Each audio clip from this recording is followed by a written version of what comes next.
Bagaimanakah transformasi uang sebagai alat transaksi dari mulai sistem barter hingga era super canggih seperti sekarang? Kita akan bahas sejarahnya.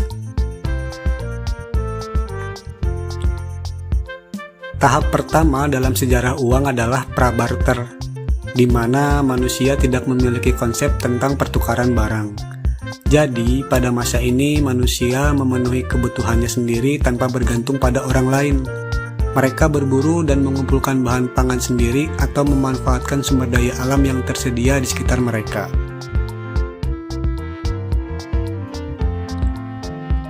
Lalu, tahap kedua adalah periode barter, di mana manusia mulai melakukan pertukaran barang dengan barang lagi.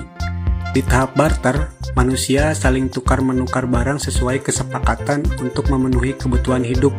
Sebagai contoh, seseorang menukar sekantung telur dengan sekantung beras atau gandum. Karena sistem barter menuai banyak kendala dalam penerapannya, seperti ketidakcocokan dalam transaksi barter, akhirnya pada masa itu manusia mulai menerapkan sistem uang barang. Uang barang merupakan benda kebutuhan primer yang bernilai tinggi serta diterima masyarakat luas. Contohnya garam, kopi, kulit, dan sebagainya. Dulu, orang Romawi menggunakan garam sebagai alat tukar maupun sebagai alat pembayaran upah. Makanya orang Inggris menyebut upah sebagai salary, yang mana ini berasal dari bahasa Latin, salarium, yang berarti garam. Periode terciptanya uang logam. Uang barang memiliki kelemahan mudah rusak dan tidak tahan lama. Maka dari sinilah awal mula terciptanya uang logam. Bangsa Lydia yang hidup di wilayah Turki pada abad ke-6 sebelum Masehi mencetak uang koin resmi dari campuran emas dan perak. Nama dari uang tersebut adalah elektrum.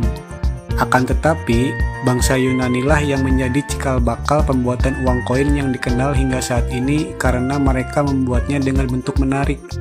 Yunani berperan besar menyebarkan uang koin dengan dikuasainya beberapa wilayah oleh bangsa mereka. Seiring berjalannya waktu, mulailah timbul kesulitan ketika jumlah uang logam banyak dibutuhkan, namun di sisi lain jumlah logam mulia sebagai bahan dasar uang sangatlah terbatas. Dari situlah diciptakannya uang kertas. Tiongkok dianggap sebagai bangsa yang pertama kali menemukannya, yaitu sekitar abad ke-7 Masehi pada masa dinasti Tang. Uang kertas tersebut terbuat dari kulit kayu murbei. Sejarah uang telah berkembang sangat pesat hingga saat ini. Setiap negara kini masing-masing sudah memiliki mata uang yang sah untuk digunakan sebagai alat tukar. Besar kecilnya nilai tukar mata uang ini dapat dipengaruhi oleh sejumlah faktor. Misalnya kondisi politik suatu negara, kondisi ekonomi global, dan sebagainya. Pada abad ke-20 Masehi, uang elektronik pertama kali muncul. Pada tahun 1970-an, kartu kredit mulai digunakan sebagai alat pembayaran yang praktis. Kemudian pada tahun 1990-an, uang digital pertama kali muncul dan semakin berkembang seiring dengan perkembangan teknologi dan internet. Uang digital ini memudahkan transaksi tanpa harus membawa uang tunai atau kartu kredit. Biasanya kita sering menggunakannya langsung dari perangkat handphone kita. Dan pada awal abad 21, cryptocurrency seperti Bitcoin, Ethereum, dan sebagainya mulai muncul dan semakin populer. Cryptocurrency adalah uang digital yang menggunakan teknologi blockchain untuk mengamankan transaksinya. Ia tidak dikeluarkan oleh pemerintah atau bank sentral dan nilainya tidak terkait dengan mata uang nasional manapun.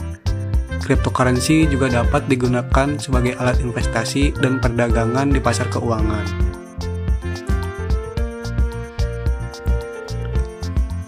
Jadi, seperti itulah proses transformasi uang sebagai alat transaksi. Dari yang awalnya manusia memakai sistem barter untuk memenuhi kebutuhan hidup, hingga di era digital yang canggih yang tidak hanya menggunakan uang sebagai alat transaksi, tapi juga sebagai alat investasi.